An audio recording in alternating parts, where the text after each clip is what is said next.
Thanks for staying with Morning Live. Now, testifying before the Mokgoro Enquiry in Pretoria yesterday, former KwaZulu-Natal Hawks boss Johan Booysen says that he did not voluntarily resign from the SAPS. Now, the inquiry is investigating the fitness to hold office of suspended NPA senior advocates Nomcgobo, Jiba and Mrwebi. Booysen argued that the decision to suspend and prosecute him by Jiba was irrational. But let's get some analysis on this. And we're doing that with Xolani Dube from the Xubera Institute, and he joins us from our Durban studios. Xolani, good morning and thanks for coming through. Morning, Sakina, as well as to the viewers. So a very interesting day yesterday at the Mokgoro Enquiry, but as someone who is from KZN, works in that area, I would assume, very familiar with some of the issues raised there. What did you make of Johan Booysen's testimony yesterday? I think, Sakina, it was quite interesting because he went to the commission with a predetermined or kind of an approach to say, I am here to fight for myself. I am here to clean my name because I've never been given an opportunity to do that. As well, also, I am here to respond to lots of allegations that have been made against him. But the most important thing, he was there to confront those that he thinks are his enemies. Now, speaking of, one of the things that Booysen said, he said he was charged with racketeering, and he says that was irrational one, but that he was charged with this because he got in the way of business interests of former President Jacob Zuma's son, Edward. What's your take on that?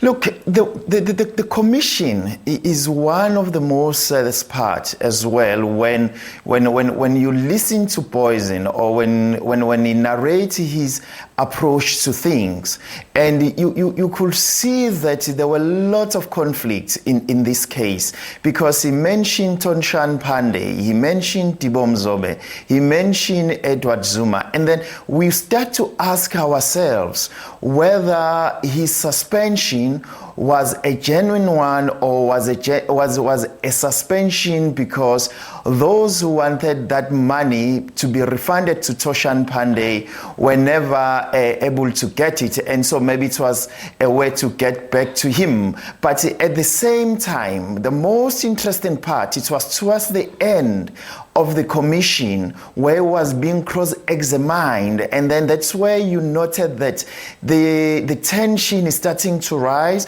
and the lawyers were the one who were at each other's throat then, and then he was at the back foot. And so I think the more is being cross-examined, I think to a certain extent we might not, or we might get the truth of what has been happening here in KwaZulu-Natal, because you know that he has been leading what is alleged that he has been leading one of the most notorious police squad known as the Cato Manor squad here in KwaZulu-Natal.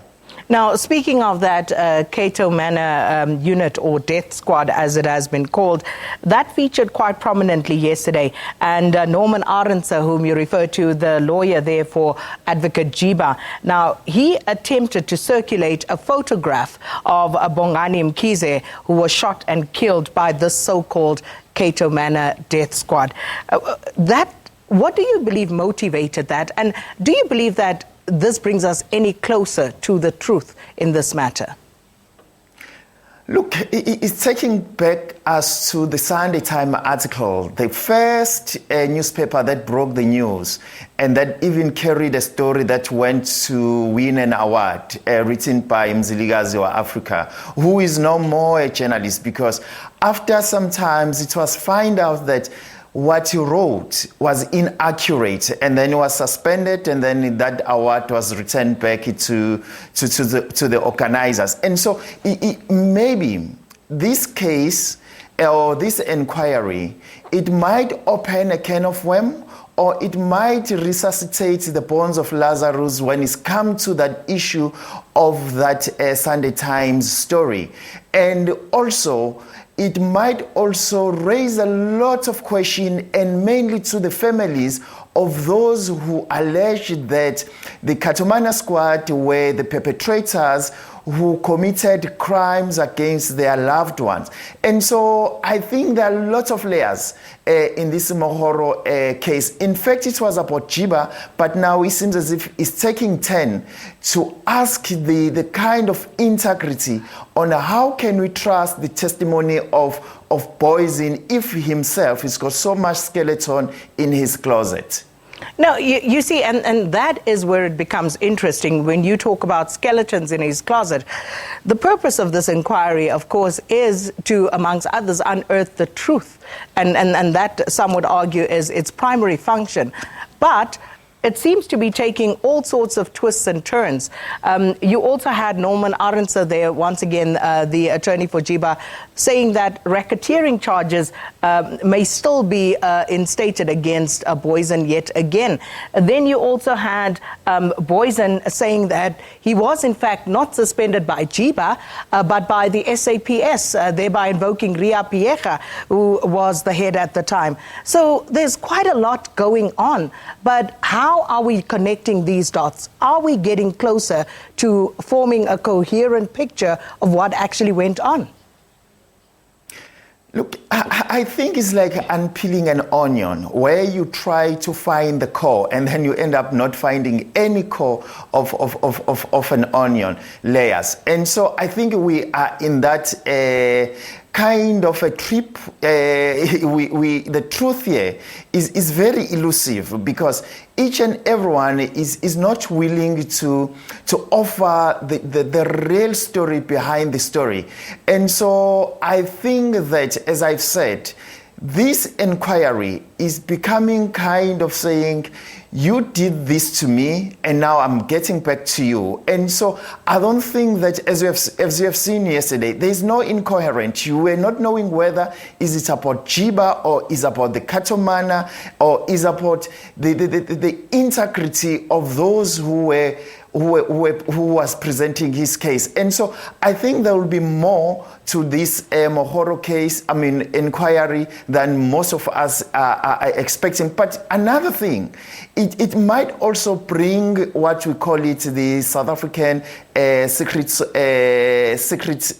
Service in this case, because the issue of crime, it seems as if also is being touched to a certain extent. And so I think the whole security cluster might come and testify, because you know the issue of NPA, you can't exclude the other arms or the other elements of the security cluster.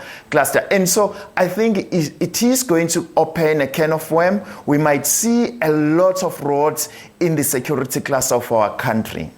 And speaking of the other arms, the Asset Forfeiture Unit, Willie Hofmeyer, now he also is likely to conclude his testimony today.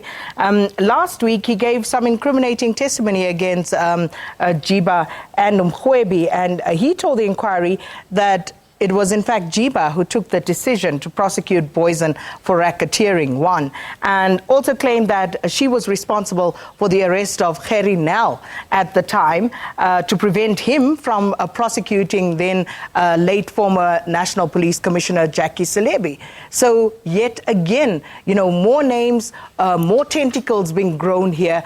Where is the truth? Look, there are people who try to analyze our discourse from a functionalistic perspective. And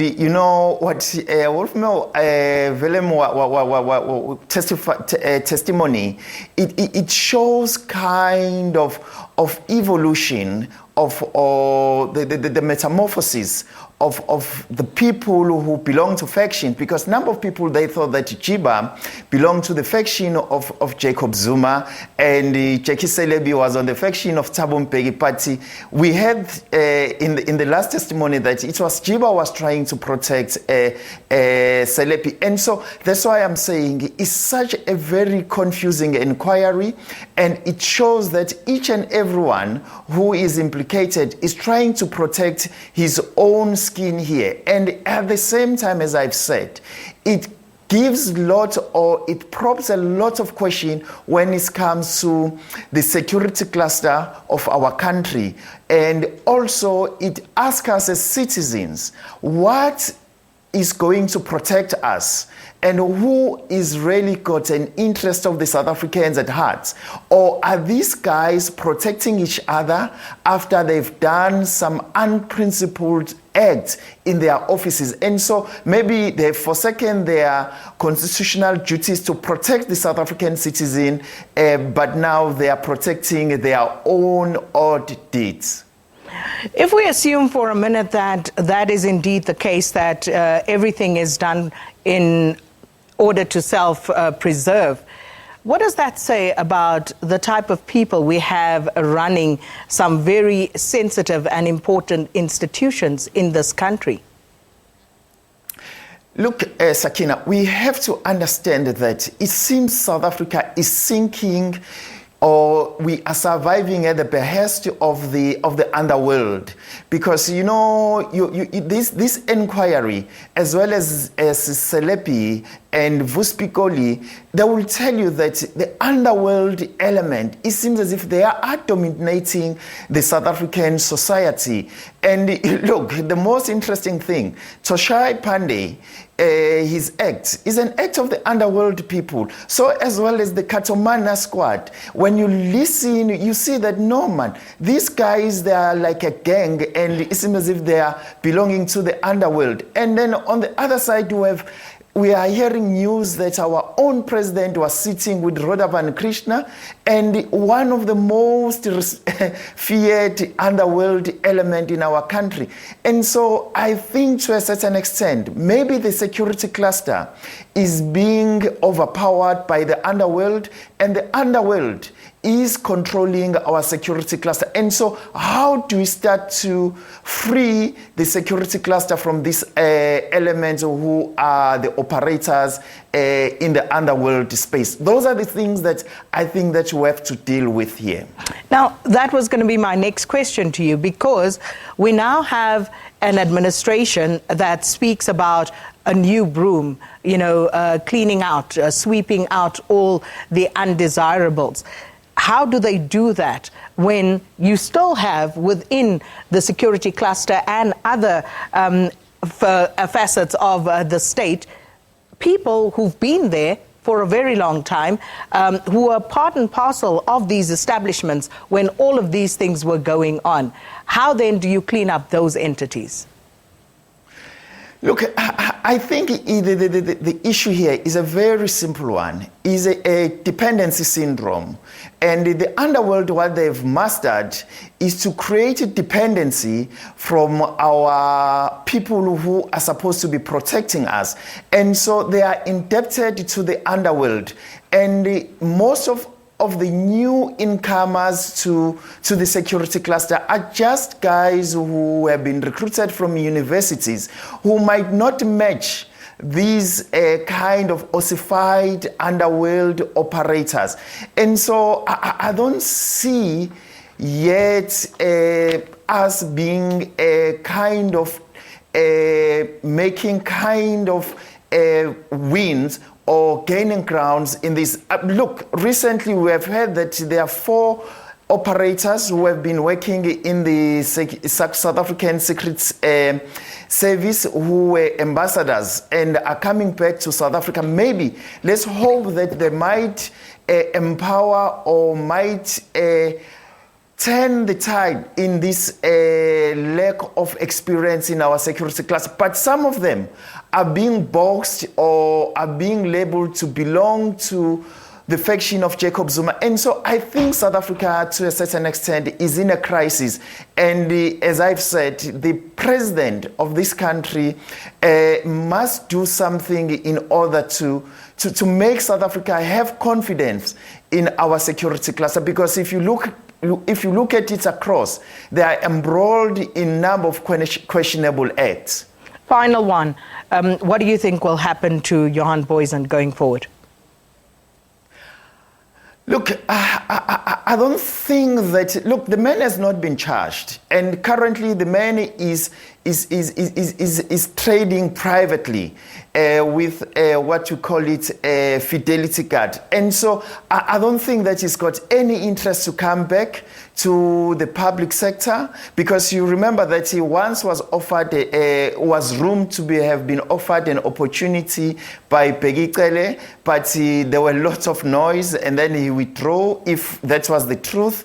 And then I think what he's trying to do now is trying to fight to clean his name and to make sure that all those who trusted him will see him as an innocent person. Well, thank you so much for your time this morning. Xolani Dube is from the Xubera Institute and helping us there, at least trying to help us unpack testimony from former KwaZulu-Natal Hawks boss Johan Booysen at the Mokgoro Enquiry in Pretoria. And that inquiry, of course, also continues today. And it's a very interesting inquiry as well. If you look at some of the evidence coming out there, we saw also yesterday Kobus Roelofs attached to the anti-corruption team. And he, of course, says that he was removed from the Richard Mrwebi fraud case and charged with misconduct for attempting to derail investigations, amongst other things. And then you remember what's happening at the State Capture Commission as well. And we heard last week how allegedly prisoners were let out of prisons to go and commit crimes and then come back because they would have watertight alibis. So you're going to have to connect the dots for yourself here. Murky, all as clear as mud in some instances, but that's how it goes. Hopefully we'll get to the truth. Let's take a break. When we come back, we'll have